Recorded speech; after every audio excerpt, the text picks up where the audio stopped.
Bueno, vamos a continuar con la tercera parte y la última parte del plan de curso, en que vamos a hablar de la política.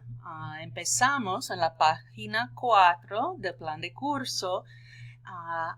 Al final de esta página, empezando con reglamentos internos de la clase, en que habla de que el tratamiento de temas sexuales, religiosas o de violencia y muerte deberá ser en todo momento de tipo académico, ¿okay? Nunca de naturaleza propagandística, autobiográfica o sarcástica. Y seguimos en esta clase el Academic Integrity Policy diciendo que todo el trabajo que el estudiante haga para esta clase debe ser suyo propio y creado específicamente para esta clase. Entonces no es el trabajo de otra persona ni de otro estudiante. No se aceptan trabajos creados en otros cursos de español. Todo aquí es nuevo. Y si el estudiante busca la ayuda de un tutor, este podrá dar explicaciones gramaticales o explicar cualquier pregunta específica, pero no puede corregir composiciones ni escribirlas por la estudiante. Y esto se considera el plagio. Y cometer plagio está severamente sancionado por la universidad y conlleva la eliminación de su trabajo. Tampoco se pueden usar medios de traducción electrónicos para hacer ningún tipo de tarea. Se espera que todos los estudiantes de esta clase sigan el código de conducta, the Student Behavioral Policies, de la universidad y se comporten de una manera profesional en todo momento. Otra vez hay un párrafo sobre el Departamento de Disability Resources. Pueden leer esta información de nuevo, pero ya hablamos en el primer video. También hablamos sobre problemas técnicos. Debe ponerse en contacto, ¿no?, con el Departamento de Tecnología de ASU. Y también es su responsabilidad encontrar otra computadora para hacer su tarea y entregarla a tiempo si la suya no funciona bien. El próximo es para darse de baja de la clase, que hay ciertas regulaciones y para esta información refiérase al sitio de students.asu.edu/dropadd. Y bueno, no trato de cambiar el plan de clase, sino de vez en cuando hay algo que pasa y la instructora considera el plan de estudios del curso un contrato entre instructor y los estudiantes.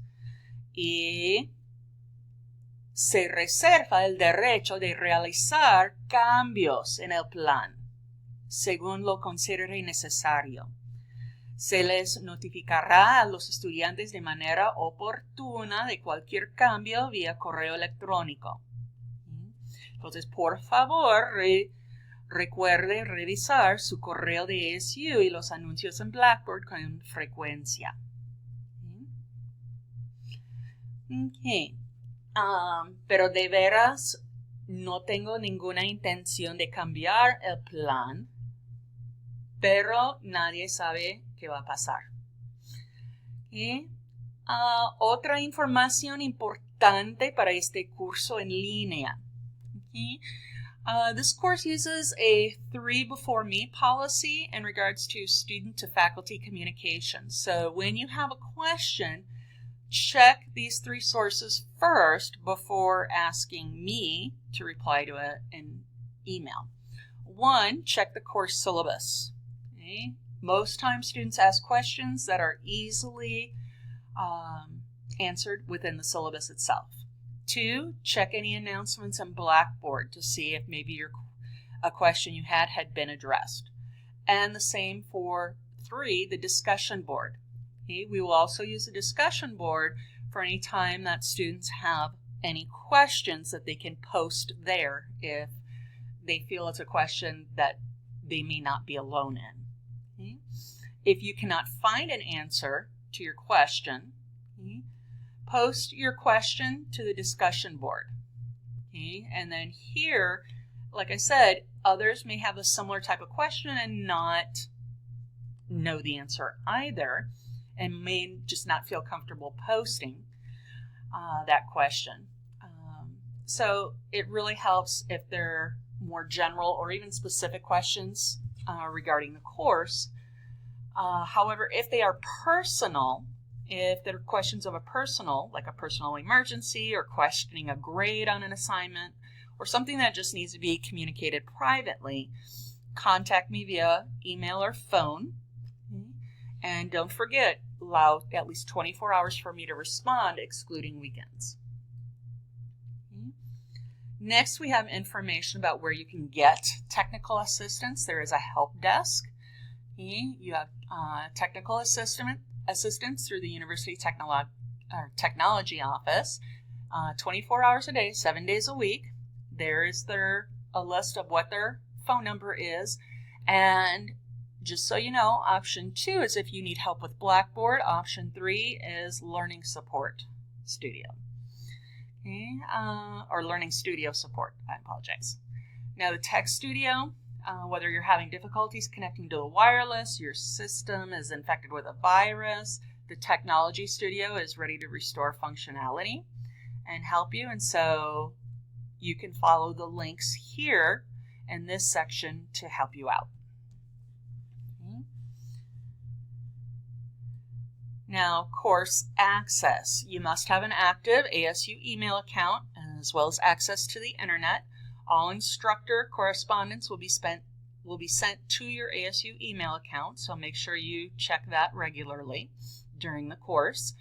Also, I use Blackboard for facilitation of communications. Okay. And the Blackboard course site can be accessed through my.asu.edu. Now, there is also another way. If My ASU is broken, you can go to myasucourses.asu.edu, which will take you to Blackboard itself. It will not take you through My ASU. Okay, so if My ASU is slow or not functioning, try My ASU Courses. Okay. Now, if Blackboard is out, well, then we are all kind of out of luck. So when access to Blackboard is not available for an extended period of time, greater than one entire evening, like from 6 p.m. to 11 p.m., you can reasonably expect that the due date for assignments will be changed to the next day, still due right before midnight, 11:59 p.m. Okay. Now, the computer requirements. Okay. You must have access to the internet, a web browser. I know this says Internet Explorer. I usually use Google Chrome or Mozilla Firefox.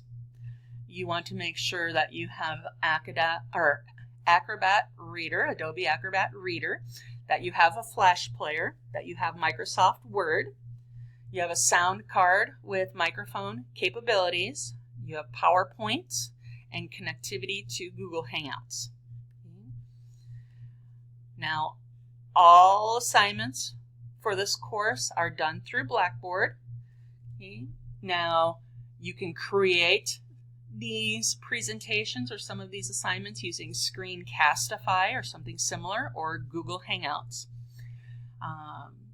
And any documents that are typed should be using a font size 12, double-spaced with 1-inch margins.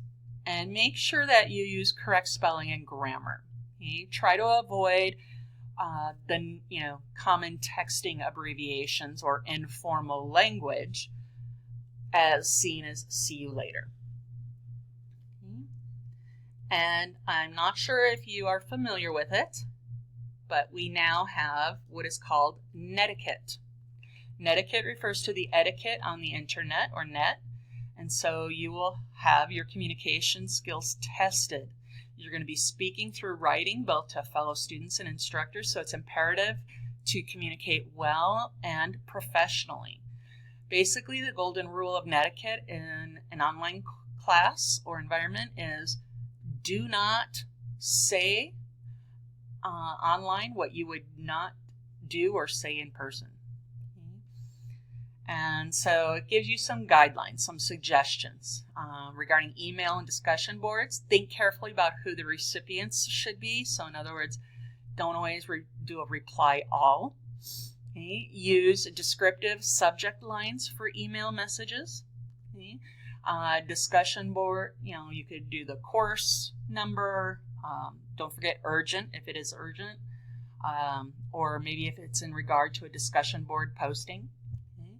Reply only when appropriate. Do not use all caps because that implies yelling. Do not flame. And you can link there to find out if you are unfamiliar what flaming is. Okay. You want to show professionalism and courtesy. Okay. Exhibit the same professionalism and respect in the online course as you would in a face-to-face environment. Okay. So never address your instructor with a hey. This will be considered very improper in Spanish-speaking countries. Okay. And you always want to use a positive tone. Okay. The ease and speed of the internet makes it easy to say something you might regret later. So you definitely, before you hit submit or send, you want to review what it is that you are sending. And ask yourself, would I say this to the person to their face? Or how might this person interpret this?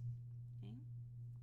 Now, the last pages talk about ASU policies in more detail. We have already talked a little bit about that, so you can read through the accessibility statement, which has to do with the Disability Resource Center, more about the academic integrity policies and the student codes of conduct. Okay. And of course, please see me if you have any questions. Once you completely understand this syllabus, then you'll be wanting to take the quiz over the syllabus information. Bueno.